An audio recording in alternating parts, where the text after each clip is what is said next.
everybody, and welcome to a brand new show here on IE Sports Radio through a direct feed for all that is sports. It is the New York state of sports. I'm your host, Ricky Keeler. I'm excited to get this project started, and I'm excited that you're taking this journey with me. We've got all the greatest New York takes, New York sports opinions, and we got a great outline and docket coming up for you today. We're going to begin with the Yankees and the Mets. Why an offseason can't really be a failure when the offseason isn't over yet. Still a lot for New York sports teams to do. We'll tackle that. We'll get into the Jets and Giants. The draft is coming up in April. Both teams with top 10 picks. What should really be their priority, and which New York football team is under the most pressure going into the offseason and the draft? We'll talk about the local college hoops. Seton Hall played a big game this week. One team got the bigger lopsided edge over the other, but both teams still look in pretty good shape to make a run in the NCAA tournament. And lastly, we'll look into what's the pressure of playing in New York for professional athletes, and is it worse than it ever was before? Topic I want to get into. Follow me on Twitter at Nader555, at RICKMRI, Nader555. Join the chat here on the show. I'm excited to get this thing started. So without further ado, it's the city that never sleeps, so it's the show that never sleeps. We're going to get this started coming up in a little bit.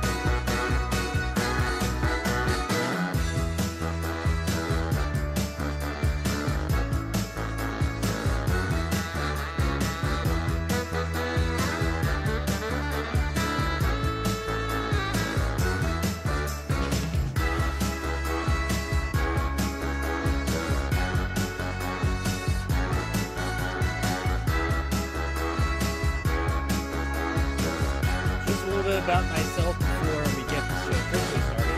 I'm a St. John's graduate, sports management major. I've also written at sites such as Mets Minor, so you can catch some of my baseball work over there. I've written for sites such as Barrett Sports Media, Yanks School Yard, so I've been very familiar with the New York sports scene. Born and raised New Yorker from Staten Island, so you get my take, as always, from right where the source is. So I want to start with baseball. The hot stove isn't exactly really hot anymore.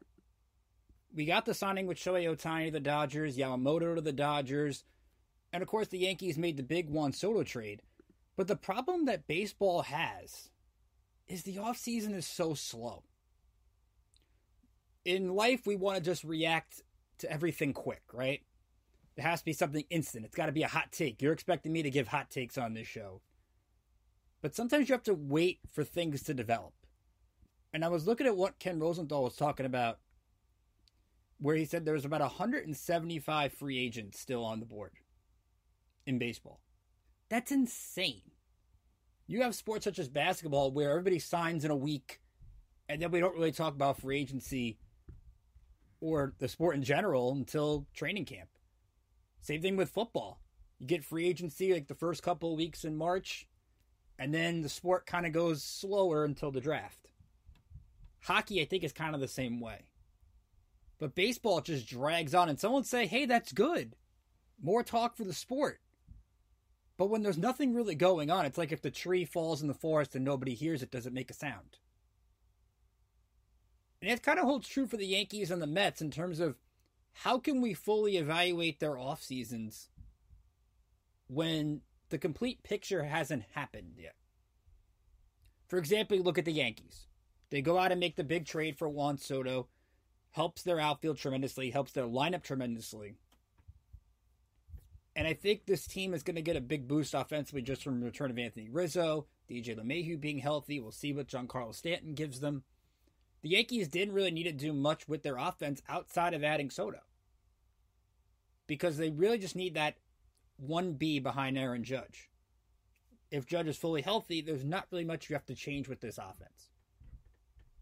Will Gleyber Torres still be here come spring training? We'll see. I still would think the Yankees maybe could dangle him for a starting pitcher, maybe somebody from Miami. Jesus Luzardo and Edward Cabrera. But if Torres is here, he's going to help in a contract year. Their offseason offense at least is fine. If you look on the pitching side, some would argue now that the Yankees don't have enough pitching. I would tend to agree. You give up Mike King, you give up Randy Vasquez, give up Johnny Brito in the Soto deal, and also a promising prospect in Drew Thorpe. But to get, you have to actually give up. So I think the Yankees would get crushed more for not making the Soto deal than for not having enough pitching.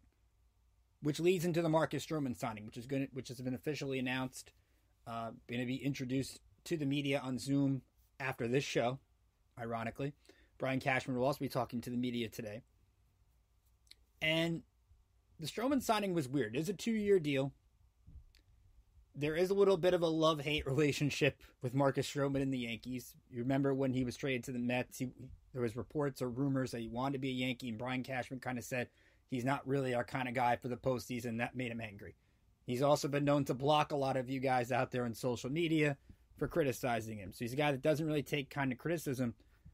And watching him here in New York with the Mets, he's a guy that when everything's going right, you love watching him pitch because you love the entertainment. You love the antics he does on the mound. When things go wrong, it creates kind of a spiral effect that he never seems to get himself out of. With that being said, good ground ball pitcher, can go about 130 innings. The Yankees are not going to find a top-of-the-line innings guy out there. Blake Snell is not the answer. I'm sorry. I know he's a two-time Cy Young Award winner, but at the same time, if you were complaining about the Carlos Rodon contract last year, you're not going to throw bad money on top of bad money. The Yankees burned the bridge with Jordan Montgomery. He's not coming here. So what really premier pitching option can they add in terms of the rotation? You've got to trust that Rodon's going to bounce back because, quite frankly, he can't be any worse than he was last year. You've got to trust that Clark Schmidt can continue to develop. You have to trust that Nestor Cortez is fully healthy. It's going to be a lot of what-ifs behind Garrett Cole. But if you're telling me that's my rotation, Cole, Rodon, Stroman, Schmidt, and Cortez, I'll take it. Because I added Juan Soto. That's the point. Now, I do think they need to address the bullpen over this next month before spring training. Whether it's bringing back Wandy Peralta. Would I look into maybe adding somebody like a Robert Stevenson? Somebody along the lines. I don't think I would go the Josh Hader route because I'm not paying a guy $100 million that might only throw one inning. Because you still got Clay Holmes. You still got Jonathan Loaizaga. You still got Ian Hamilton. This is a really strong bullpen. If you're Brian Cashman, I think the goal has got to be to make this a super bullpen. If you don't have enough innings in the rotation, you have to manage it the way this new school baseball is, which I know some of you, including myself, are not a big fan of. I love when I watch starting pitchers go 6-7 innings a night, and you can go to a ball game and check out the starting pitching duel. It makes for great entertainment. And sadly, we've gone to the whole analytics and which pitcher is good at 6 p.m. on a Tuesday when it's 70 degrees and there's runners on first and second. All these crazy stats out there that are great, but sometimes I want to watch the game. At the same time, Yankees are looking for a super bullpen. And I think if Brian Cashman adds a couple more things to this puzzle, it's in the bullpen. They're an 82 win team last year. I think they could go along the lines of a 90-win ball club. And to me, that would make their offseason a success if they go that extra 8 wins in 2024. Are they a playoff team? It's tough because the AL East is packed. But the point is their offseason is still incomplete. So you can't really grade as a failure. Same thing with the Mets. I would lean toward more of a pessimistic attitude to the offseason for the Mets, and the only reason why is because they didn't get Yamamoto. When you hype up all the time that Yamamoto's the missing piece, and you don't get him for that rotation that has a lot of question marks with Kodai Senga in year 2, you got Quintana, you now have to add Sean Manaea, Luis Severino, Adrian Hauser. There's not a lot there. And it kind of decreases the expectation for the Mets going into next year.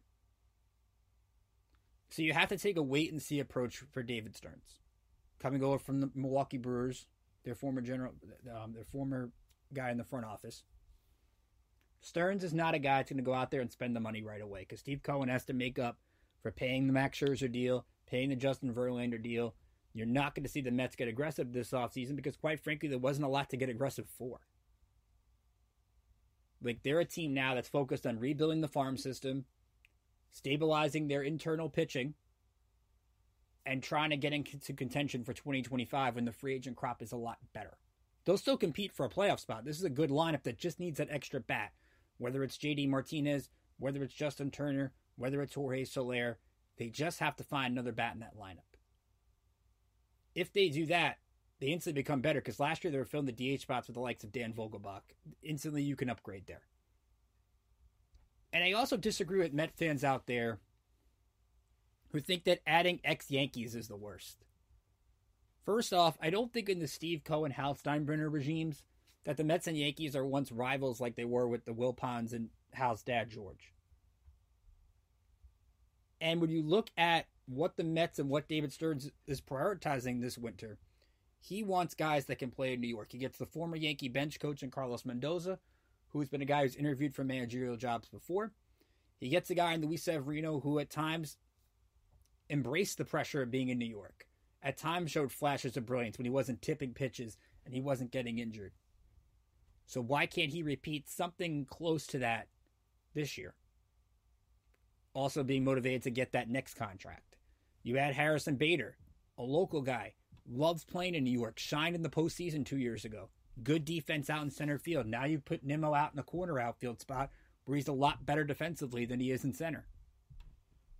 Adding a guy in a 1 year cheap kind of deal. And if the season goes on a downward spiral for the Mets, Stearns has more pieces to trade and add more to the farm system and add more impact guys when you can bring up Drew Gilbert and Luis Angel Acuna and create more of a buzz around these young Mets players.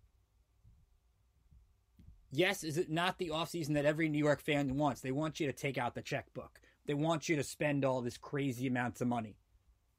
But sometimes it's not feasible. And when the market isn't spending at all, you're not going to spend just to spend for spending's sake. The Dodgers spent all that money for Ohtani. They deferred most of it. So technically, they're not spending a lot outside of the Yamamoto. They get Glass now. They get Teoscar Hernandez. But really outside the Dodgers, there hasn't really been a lot to talk about. So when I look at this winter and everyone says, oh, disappointed in what the Mets are doing, disappointed in what the Yankees are doing, I can't go that direction. Just because this offseason's not done. Now, we'll preview spring training and give you the storylines to watch on this show once spring training comes around, once we get into games and all that stuff. But for right now, I think the Yankees are a team that should be in contention for at least a playoff spot, or Aaron Boone's probably going to lose his job, if not a division title. And you look at the Mets as a team that, with the wild card threshold in terms of wins as low as it is, can compete for that playoff spot. It's clear. There's just going to be a lot more what ifs they have to answer in the positive rather than the negative. But until the sport starts making a big splash, I can't sit here and ridicule these off seasons. I just think it's ridiculous that people tend to go that route. We want to remind you, of course, the show is brought to you by Planet Jerky Premium Brisket Beef Jerky. Planet Jerky is the official jerky of the 2022 California League champion Lake Elsinore Storm, single A affiliate of the San Diego Padres. This all brisket jerky has gluten-free options containing no MSG, no sodium nitrate, low in sugar, and high in protein. Planet Jerky, the jerky that's on a whole other planet. I do have at least some experience. I remember talking to the broadcaster in Lake Elsinore a couple years ago about when Trey Turner was traded from the Padres to the Nationals. That's a fun Lake Elsinore story I can provide you. But coming up next, we're going to be talking Jets and Giants. It's never too early to talk NFL draft, but which GM, in terms of those two teams, is under the most pressure? Is it Joe Douglas or is it Joe Shane? You'll find out my opinion next, coming up on New York State of Sports here on IE Sports Radio, your direct feed for all that is New York sports. What's up, sports fans? You're listening to IE Sports Radio, your direct feed for all that is sports.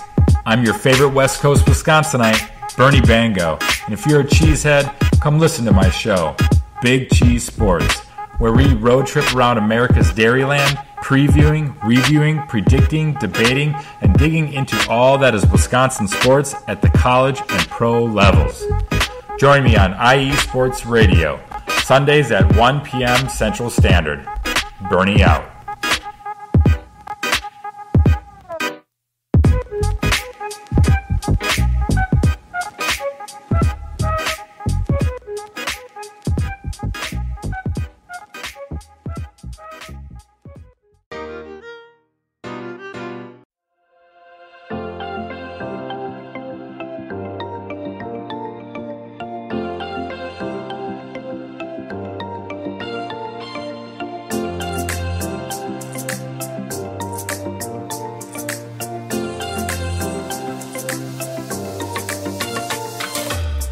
Are you a fan of Buffalo sports? Are you thinking of changing loyalties and becoming a Buffalo sports fan? Do you even know where Buffalo is on the map? Did you know Canada is closer to Buffalo than New York City? Welcome to the Buffalo Huddle, every Tuesday night at 7 p.m. Eastern Standard Time and 4 p.m. Pacific Coast Time on IE Sports Radio, your direct feed for all that is sports. I'm your host, Patty Bax. This is a podcast designed for you, the passionate sports fan. I know you love your sports. Who doesn't? I cover Buffalo sports and so much more by bringing in the human elements.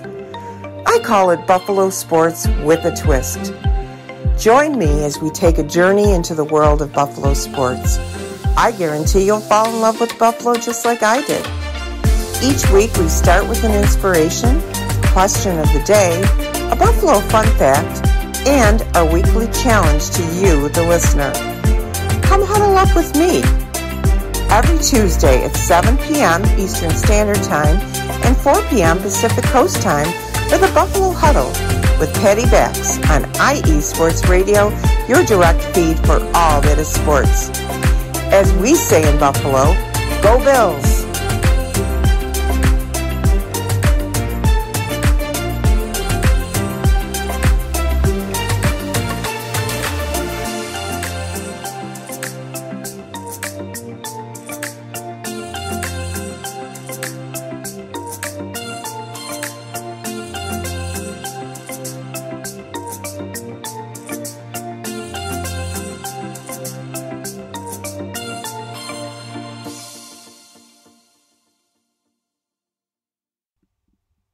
Rick Akiva back with you here on NY State Sports. I'm looking forward to that Chiefs-Bills game, by the way. Part 3 of a playoff matchup. Hopefully the Bills don't leave 13 seconds on the clock this time. But it's a defining moment for Josh Allen. He's got to find a way to finally beat Patrick Mahomes in the postseason. You got Mahomes' first road game, 6:30 on CBS Sunday night. Jim Nantz, Tony Romo, you got to love it. But of course, both New York teams wish they were in the playoffs. But we have to talk about the Jets and Giants and what their draft plans should actually be. Because unfortunately, when you have two teams picking in the top 10, all your talk is going to be draft-based. Like, you've got different coaches coaching in all-star games for the Jets and Giants. Saw Mike Kafka is coaching in, I believe it is the East-West game.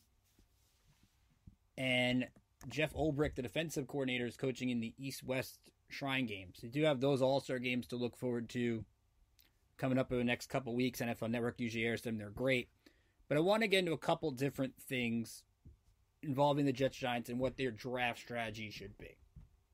And the question I asked leading into the break is, which GM should be under the most pressure here in New York in terms of the football teams this spring?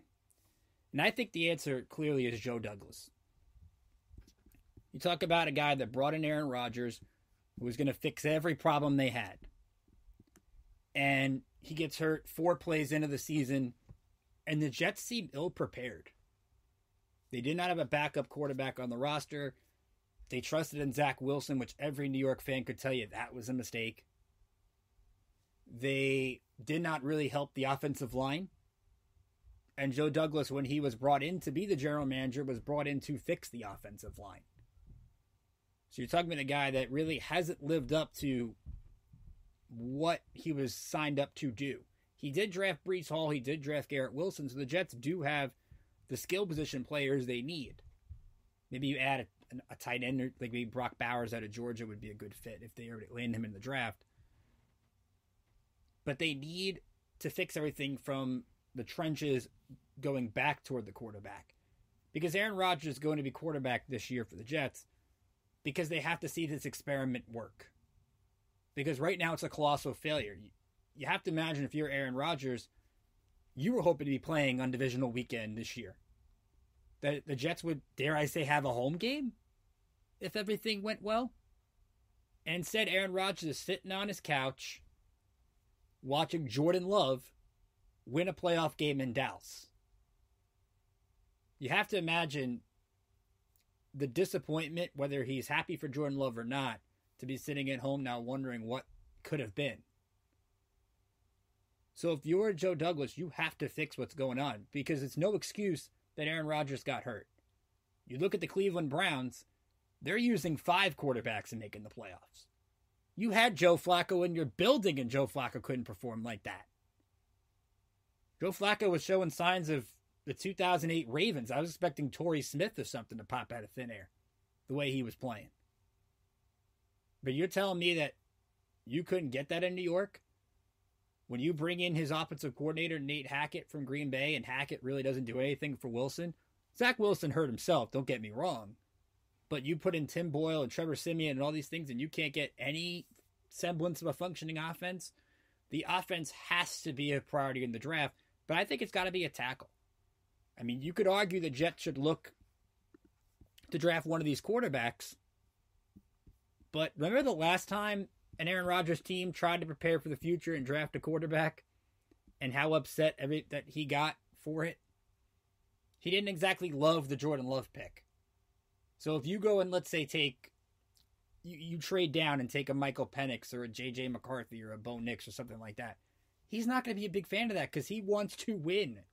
He wants to get that second Super Bowl. He doesn't want to be what I call him the greatest regular season quarterback outside of Peyton Manning, which at times can be a compliment, but at times it's a negative. I was listening to a show on Sportslink on ESPN Radio that said when you use the word talent, that a team has great talent or a player has great talent, it basically could be the semblance of underachieving. You could argue when Aaron Rodgers gets in these big moments, he folds. So that 2024 is a huge year for him. So if I'm the Jets and Joe Douglas, I'm looking to the offensive line. Whether that's Fashanu out of Penn State, whether that's Joel Alt from Notre Dame, if I could go further down the draft, J.C. Latham from Alabama, they have to get better at tackle.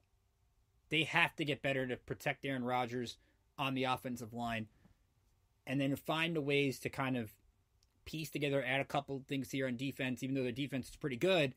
It wasn't elite at times. You watch that Dolphin game, I think it was late November. Tyreek Hill is out, and Jalen Waddle's torching the defense. It seemed like the Jets weren't really prepared to make those stops. Watch the Cleveland game. Amari Cooper's out. You would think the focus should be David Njoku, and David Njoku's got like 5 catches in the first quarter, which hurt my fantasy team winning a championship, but I'm not bitter. Nevertheless, Jets have to fix that defensively. Then you look at the Giants and Joe Shane. You got Brian Daboll, change the offensive line coach, going to make a change at defensive coordinator. I think the Giants, though, their plan is still wait and see. Because Joe Shane hasn't drafted his franchise guy. He inherited Daniel Jones. Joe Douglas drafted Zach Wilson with Robert Saleh, which, by the way, if I'm Robert Saleh, I don't think he really exercised any demons by going 7-10. There's still a lot of pressure on him. I think he's got more pressure than Daboll going into next year. But like I said with Shane, he hasn't found his ideal quarterback yet. Daniel Jones will be coming off of the ACL injury, going into training camp. The Giants will have to get a backup quarterback. Do they go a veteran option?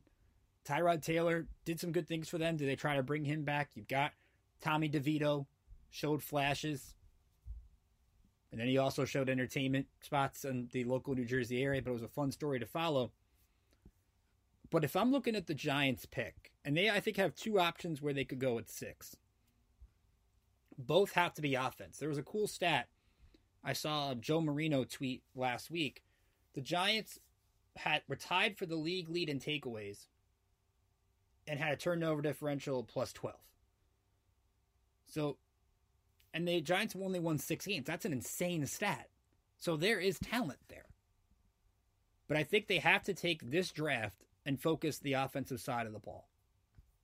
So there are 2 ways you could do that. One, you make a trade. You go up in the draft and you get one of these quarterbacks. I don't think they can go from 6-1 to get Caleb Williams, but maybe you look to trade with, let's say, New England at 3 or Washington. You probably can't trade Washington because they're in the division, but ideally you'd want to get to either 3 or 4 with Arizona because you never know what the Patriots decide to do. Do they go Jaden Daniels at 3 or do they go with the receiver Marvin Harrison Jr.? If the Patriots were to go Harrison, you could then trade to 4 and get Daniels or whichever quarterback is left on the board. Otherwise, you've got Harrison at 6. That could be an option. You've got Malik Neighbors from LSU, who could be an option. You've got Bowers, who we just spoke about, from Georgia. Even though they have Darren Waller, you could have 2 tight ends. We've seen that system work before. Or you could trade down with Dunze from Washington, who we saw have a great game against Texas in the college football playoff semifinal.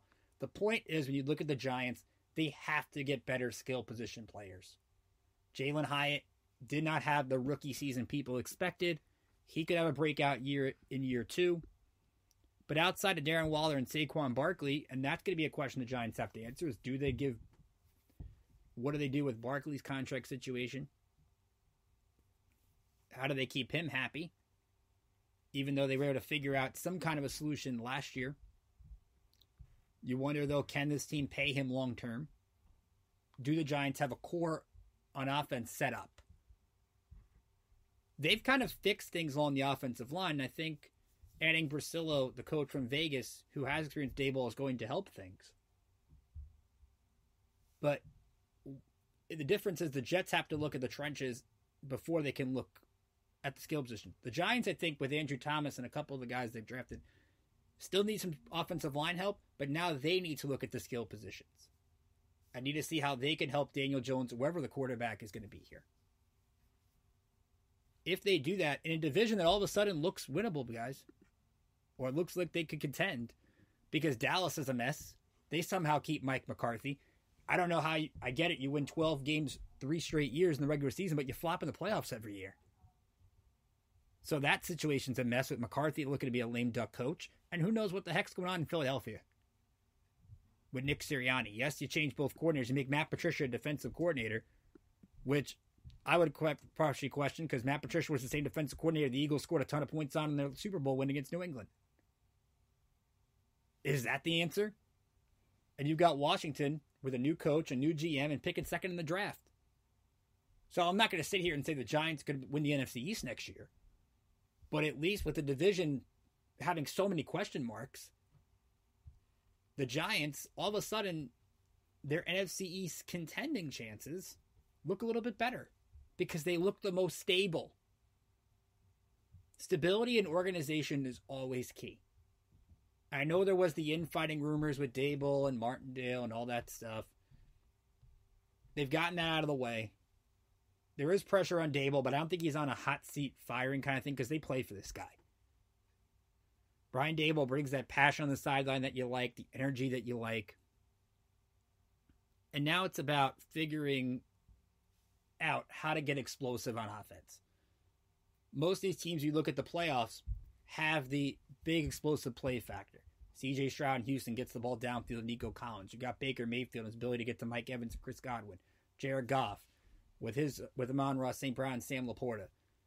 The Chiefs-Bills matchup we mentioned. Lamar Jackson now has the downfield threats with Zay Flowers and Odell and Mark Andrews, who hopefully will be back this week, but likely has been good at tight end.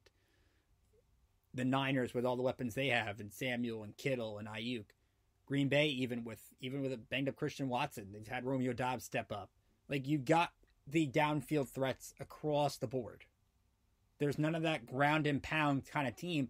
Honestly, the closest one of that is probably Buffalo. When Josh Allen doesn't turn the football over. Where did Brian Daboll come from? Buffalo. So there is a path for both these teams to get back into playoff contention. It's just going to take a surefire hit in the draft. And when you're picking in the top 10 in the first round, you're picking early in the second and third rounds, you have to hit. Because if you don't hit on those picks, you're looking at probably, in Joe Douglas's case, less of job security. And in Joe Shane's case, a longer path to a rebuild. Both teams have the chance. They just have to hit with these picks. And of course, as the combine goes on, we'll talk more about that over the next few weeks. What hits, what's not. We'll get into free agency preview and all those things. I want to remind you that for the last 9 years, IE Sports Radio has brought you amazing content ranging from interviewing legendary athletes, coaches, and other authorized media personnel to building tailor-made shows dedicated to all major sports cities around the country. Make sure to follow us, IE Sports Radio, on Twitter, Facebook, and TikTok here with the latest in sports and with our shows. Also, check out daily updated website, iesportsradio.com, for sports news, the IE Sports Radio blog, our Hall of Fame, Fans of the Month, pages dedicated to each podcast, our IE Sports Radio community forum, and stop by our shop and check out the merch. There's some cool merchandise over there. Be sure to check that out. Coming up next, we'll get into St. John's and Seton Hall. Big college basketball game on Wednesday. What's the ripple effects from it? And what are the chances these two teams have to make a run in March? You're listening to New York State of Sports here on IE Sports Radio, direct feed for all that is sports. We'll be right back after this.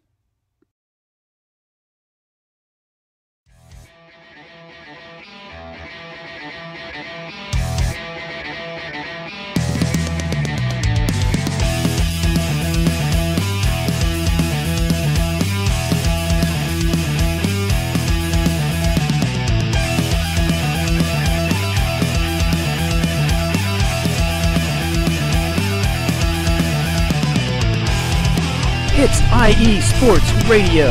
It is your direct feed for all that is sports.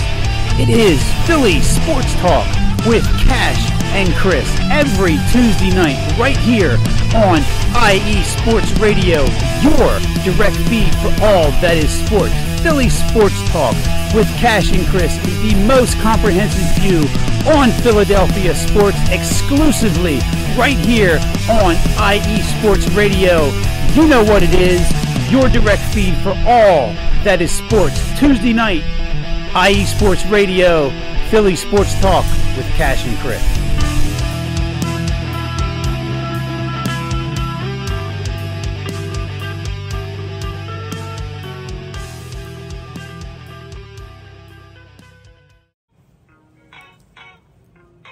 Hey sports fans, are you in the market for Florida sports or just keeping up with the latest in the Panhandle?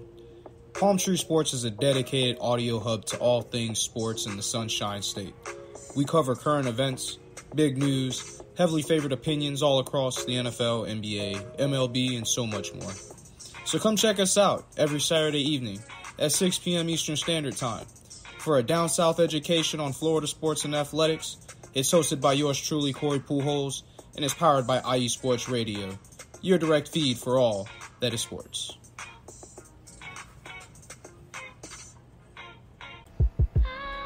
What up, Boston sports fans? This is Mikey Two Guns here, your host of Our Bleepin' City, airing every Wednesday night from 7 to 8 p.m. right here on IE Sports Radio, your direct feed for all that is sports. Please join me.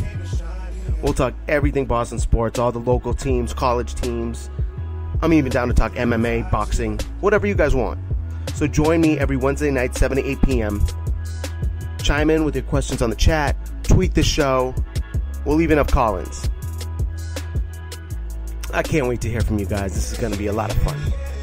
So once again, it's Our Bleepin' City. I am your host, Mikey Two Guns, every Wednesday night from 7 to 8 p.m.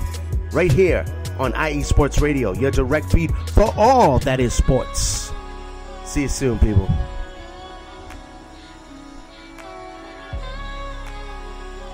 I'm sure that Boston show is going to have a lot to talk about, especially with the Patriots picking a third in the draft. Celtics keep winning at home. Bruins, of course, doing their thing in hockey. And what's up? We talked about incomplete offseasons, the Red Sox. Oh, boy. Now, a lot going on there. Welcome back. Ricky K here with you on the New York State of Sports. Want to get into some college basketball. If you're talking to me about my favorite sports, baseball, football, and then probably college basketball is third for me. I love March Madness. If you've listened to my past shows, Kicking with Keeler on Full Press Radio, we've done a Bracket Palooza student section showdown kind of thing, so I love talking college hoops. I like to think I'm an expert with the brackets, but I'm usually not. But the Big East tournament is my favorite thing. I'm a St. John's alum, so I got to talk Big East hoops. And I got to talk about the game that happened on Tuesday. Seton Hall, St. John's at the Prudential Center. This was a big game. And then the vibe that kind of took a downturn. It started with Rick Pitino being ruled out due to COVID-19. Jordan Dingle, their backup point guard, is out with an illness. You've got Chris Ledlam banged up. You've got R.J. Lewis banged up. And this is a St. John's team that has kind of taken on the college basketball equivalent of Colorado, having to rebuild a team that Mike Anderson drastically underachieved with last year and trying to basically reset a culture. I mean, you look at St. John's, they've done that so far. Yes, they've lost 2 close games at Connecticut and at Creighton, but they got the win over Villanova, which is a big win for them. They hadn't won on campus at Nova since 1993. There's a lot of optimism. And for Seton Hall, Shaheen Holloway, of course, we all remember him from the run at St. Peter's, has got this team really flying under the radar nationally. They're not even ranked, and they're 6-1 in the Big East, tied with Connecticut, who they beat earlier this year. So all of a sudden, Holloway, who maybe had an underachievement in the non-conference, if you look at Seton Hall's non-conference, they lost to Baylor, they lost to Rutgers. They did have one over Missouri, but they lost by 20 to Xavier. They lost to USC and Iowa. There was no marquee win out of the league. But they're getting it done in probably the toughest conference, if not a top 2 tough conference in college basketball. And that alone creates excitement. When you have both those schools toward the top of the Big East in this newly revamped Big East, it only creates for fun, exciting content in March. That's when the league is back. St. John's hasn't made the Big East Conference Tournament semifinals since I was watching college basketball. I'm about 30 years old. I don't remember a time where St. John's got to the semis in the Big East. I grew up a Syracuse fan. I grew up rooting for Jerry McNamara and Carmelo Anthony and all those schools. I talked about going to Syracuse, ended up going to St. John's. I was at St. John's, by the way, for context, when Steve Lavin was the coach there. But that's when the Big East is at its best. And you look at Seton Hall, you got to love the way Kadary Richmond's playing. 16 points per game, 6 boards, 4 assists, got a couple steals. Dylan Adewusu, who comes from St. John's. We've seen St. John's transfers have success at other schools. Adewusu at Seton Hall, Posh Alexander at Butler. David Jones is doing his thing at Memphis. So those players do have talent. Andre Curbelo at Southern Miss. They've got talent. They just need other places to see. But the difference maker, you could argue, has been Jaden Bediako, who transferred from Santa Clara. And he has been a player that has come in 8 points, 7 boards a game, shooting 57%. He has been a huge factor for them. But you go back to Tuesday's game, and Seton Hall dominated from Jump Street. St. John's missed their first 10 shots. It was like a 13-2 game. The Johnnies rallied to tie the game at 24. And then from about the end of the first half to about the beginning of the second half, Seton Hall goes on like a 24-0 run or something like that. It takes the air out of the building if you're a Red Storm fan. And it was honestly disappointing to watch. Because you talk about a Red Storm squad that went into Creighton last week, and you could argue they didn't get a call at the end of the game, that they could have got free throws with a chance to win, but still you were encouraged by the fact they go to Omaha, Nebraska against a top 20 team and battle them to the wire. And you're thinking this team that knows it had a shot to win that game, knew it had a shot to beat Connecticut early in the year, was going to look at this game as a statement game. And I don't know if the win got taken out of their sails with Pitino being ruled out hours before the game, whether illness prevented them from practicing as much as they could, who knows? But the fact of the matter is, it is a disappointing thing to see this team kind of lay an egg. And I'm not going to sit here and blame Steve Masiello, the assistant head coach who took over for Pitino, who had a good run at Manhattan. Pitino knows him very well. I'm going to blame the players. Because you've got guys like Denise Jenkins, the point guard formerly from Iona, and Joel Soriano, big man who was the chance to win Big East Player of the Year, that really didn't show up. And how do you not show up to a game like that? I don't know. But that is a bad sign. Does it take away from St. John's year so far? No, it's one bad game.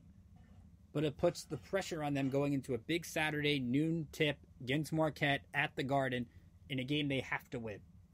Right now, they're like a not 8 to 10 seed where they look at different bracketologists. But they have to win their home games. They've lost chances for big road wins. They had a chance against UConn, they failed. They had a chance to against Creighton, failed. Seton Hall, failed. And really, outside of at Marquette, there's not another big East road game they have. So they've got to take care of business at home.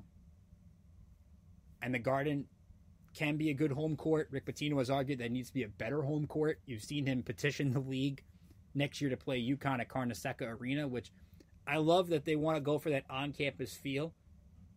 And I love the intention of maybe getting it on Luke Carnesecca's 100th birthday.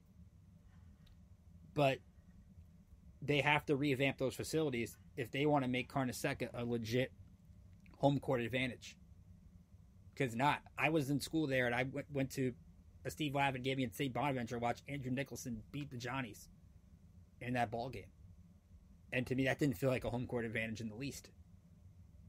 I went to a game against Cincinnati when Cincinnati was in the Big East. Didn't really feel like a home court advantage. Can you make the Garden feel like home court? We've seen them try to play at UBS Arena. Does it exactly work? No. They played Hofstra there, and you can argue it was more of a home court for Hofstra. But that's the challenges long-term that Pitino has there. Short-term, if he gets back for Saturday, I think they need him on that sideline just as a motivational boost. And then you look at Seton Hall, who has been a lot of like first four out vibes, which the metrics don't like them right now, but on the court, they're playing consistent. They got a big game with Creighton coming up on Saturday, noon Eastern on FS1 at home. They get Providence at home this week, at Marquette and at DePaul to finish the month. If Seton Hall goes 3-1, you're talking about a team that could legit win a Big East regular season title. They don't play Connecticut on the road until the end of the year, March 3rd. And they still have to play Georgetown. I believe I think they have one more game with Georgetown, if not two. I think it's one.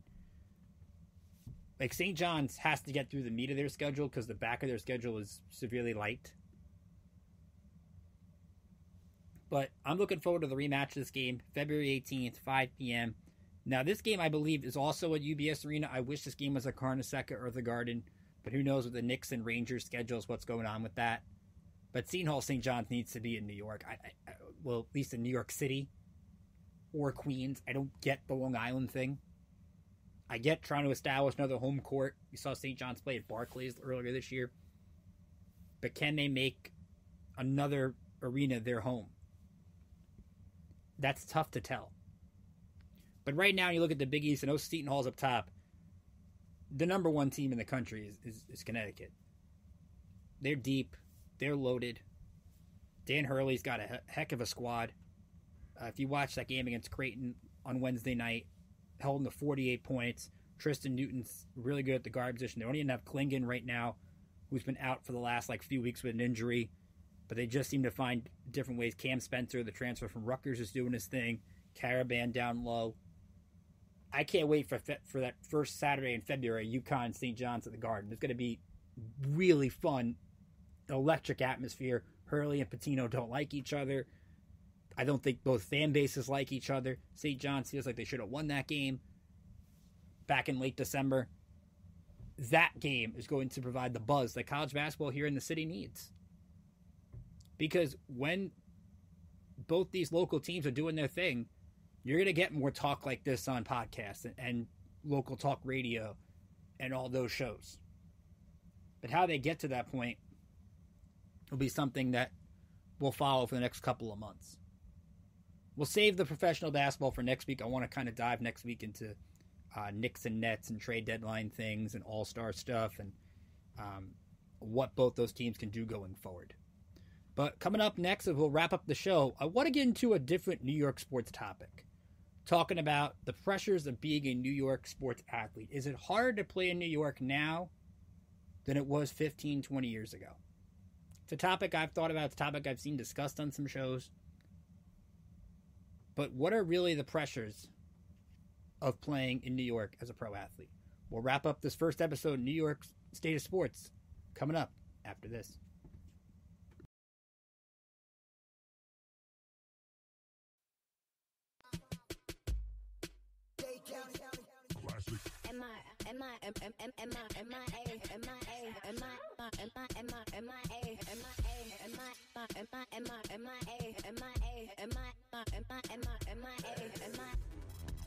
Welcome to the 305, aka the Magic City, and this is Magic City Scoreboard. I'm your host, JB, and right here we're going to talk anything Miami.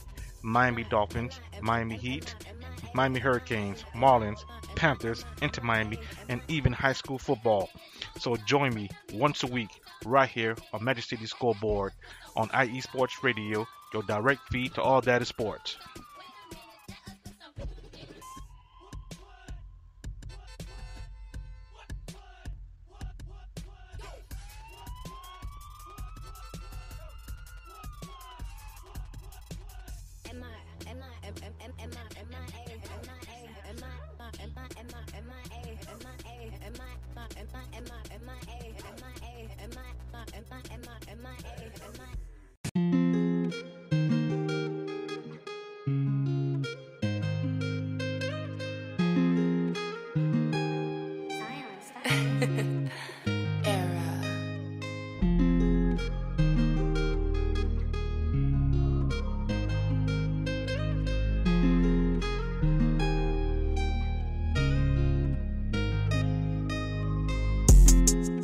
What's good, everyone? It's Drewski, the host of Heart of Texas Sports on IE Sports Radio, your direct feed for all that is sports. On this station, we cover everything in the Dallas-Fort Worth, Texas area. From where we cover the Dallas Cowboys, the Dallas Stars, Dallas Mavericks, Dallas Wings, Texas Rangers, TCU, SMU, we cover it all right here every Wednesdays from 9 to 10 p.m. Central Time. Make sure you stay live with me on the Heart of Texas Sports on IE Sports Radio, your direct feed for all that is sports.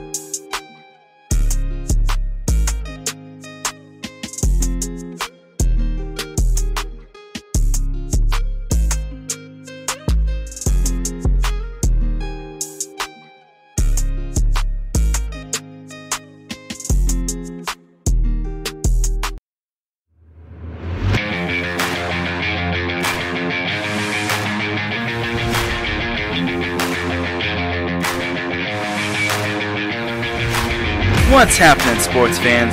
Are you a fan of Southern California sports? Are you looking for a show hotter than a hot summer day in California? Then look no further than the SoCal Supreme Sports Show, where I talk about all things Southern California sports. That's right, all sports teams from Southern California. From the hard-hitting tackles of the NFL, to the killer crossovers and big three-pointers of the NBA and WNBA, to the grand slams of the MLB, to the bone-chilling goals of the NHL, and to the booming kicks of the MLS, the SoCal Supreme Sports Show has it all for you. Oh, and let us not forget about the college sports as well. So join me, Taryn Rodriguez, every week here on IE Sports Radio, your direct feed for all that is sports.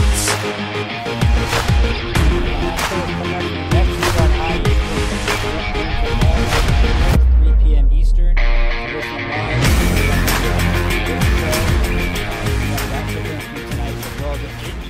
The Extra Mile with Daryl and Christopher. So a great lineup for you coming up here on IE Sports Radio. So if you're listening all day long, we appreciate all the support for the shows. I'm looking forward to listening to more of these shows, getting on some of these shows. It's a lot of fun. I'm having a good time listening to this, doing this first episode. I hope you're having a great time listening to it. Definitely drop me some feedback at Rickinator555. It's at R-A-C-K, letter I, Nader, like in Terminator, N-A-T-O-R, and 3 5s. Follow us at IE Sports Radio.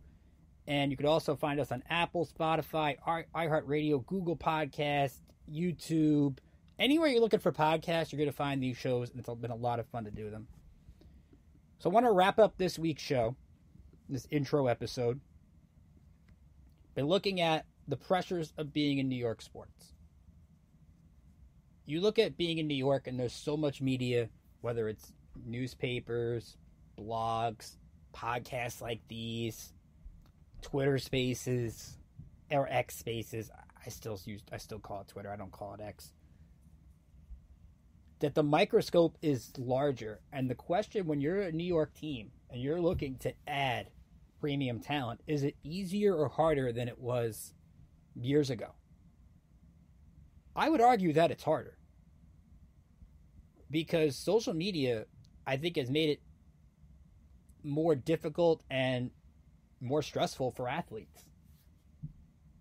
Because back 20 years ago, you could just go to the ballpark and boo, and you get your column the next day about how bad an athlete was. But now it's more and more people just coming at you constantly. And the question is it worth it? When sometimes New York can't offer the most money. In the past, you used to have the Yankees used to be able to buy free agents and spend as much as they want. And an athlete would go to New York for the money. But if the money is even in New York compared to another market, they're going to go somewhere else. Take the Knicks, for example. Let's use the Knicks. The pressure of being the guy that saves the Knicks has to be a lot. We talk about how the Knicks need this superstar player. But what superstar can handle the pressure of having to be the guy that brings the Knicks back to glory? Because we found out it wasn't Kevin Durant. He chose to go to Brooklyn. It didn't work, all those things. But what athlete can handle the scrutiny where it's championship or bust? Take the Yankees, for example. They could have a 100-win season. They can go to the ALCS, but if they get swept by the Astros, it's a failure. And you could argue those expectations are unfair, but that's the way that fans have been sold. Yankee fans have been sold for years that anything less than a championship is a failure. Whether you want to rewrite those expectations, sure, but what athlete is going to take the championship or bust expectations if the money is even and go somewhere where there's less scrutiny? Let's take a market like St. Louis. You go to the Cardinals, you may not win a championship. You're going to be loved, though, by that fan base.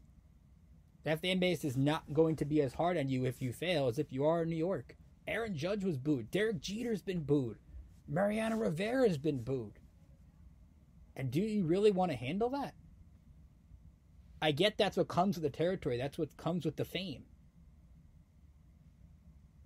But in an era where social media hounds you constantly, and that's why I'm confused as to why Marcus Stroman, as we get back to what we talked about at the top of the show, wants to be in New York after he's practically blocked most people on social media and deal with if he has a bad start. Can he handle being criticized by the New York media? Can he handle the criticism he's going to take on X or on Instagram or on Snapchat or whatever social media platforms he uses? I'm not sure. It is very tough for athletes these days to just turn off their phone and not look at what people have to say about you. Because we're constantly wired that way. Some of us are constantly wired looking at social media, finding out what is said about them. I'm constantly wired seeing what you guys are going to say about this show. It's tough to put the blinders off, especially in New York, where if you turn on the radio, if you turn on your computer, if you turn on your phone, somebody's saying something. And that's not the case in a lot of other markets. You talk about a New York, when we look at the New York state of sports, let's look at the last parade that was here. If you don't count NYCFC, which you got to give them their credit, and we'll talk some soccer on this show. Speaking of soccer, MetLife Stadium got denied the final of the 2026 World Cup. There's a report out there, I think it's from World Soccer Talk, that Dallas is going to be the host for the final in 26, which kind of disappointment. But nevertheless, New York hasn't had a major four sports parade since the Giants beat the Patriots the second time in the Super Bowl. Fans love parades. They love the ticker tape parade. They love the celebration. And the longer they go without a championship, the less patient you get. Think about when the Rangers started their rebuild a few years back and they sent a letter to fans saying, hey, this is going to take a while. But what I think New York fans want is for their teams to set the expectation for them. When the Rangers sent out that rebuild, they sent it and fans were like, okay, we could take a year or two because this team at least was straight with us. Meanwhile, you look at the Mets, let's say, for example, and you've got a $300 million payroll, you're saying we might not be as competitive as we were last year. What fan is going to pay premium tickets to go to the ballpark? Or if you're the Knicks and years past you charge a premium ticket at the Garden to go watch the opponent more so than the Knicks. Or the Jets and Giants and you're paying these lucrative PSLs and you're not getting the contention that you want from your team on the field. Yankees can be the same way. Looked at it last year and the Yankees were fading from playoff contention. You're charging me crazy prices August and September to watch these games. Team's not in contention. That's the balance that a New York team has to give. And can they give that? Is every team willing to do that? I'm not exactly sure. Because you want to set the expectation level high. But with high expectations comes high scrutiny. And not a lot of players can handle that. And it's okay if they can't. We've seen athletes fail in New York and succeed everywhere else. It's not an uncommon trend. But I would say in closing, it is hard to succeed in New York. But that makes when you do succeed, the glory that much better. When you're the guy that ends up saving the city in sports, like if Aaron Rodgers wins a Super Bowl with the Jets, he's basically treated an immortality. You take the chance of being immortal in this town or a GOAT in this town.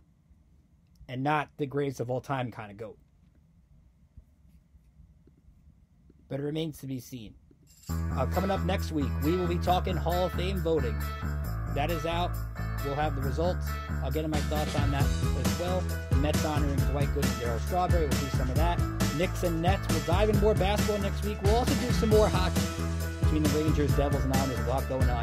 Thanks again for listening to this debut episode of New York State of Sports. You can follow me on Twitter at RACK, letter I, Nader like a Terminator, 35. You can follow us on Twitter at IE Sports Radio, your direct home for all that is New York sports. And thank you for making IE Sports Radio your direct feed for all that is sports. It's been a lot of fun. Again, tune in next Thursday for episode number 2.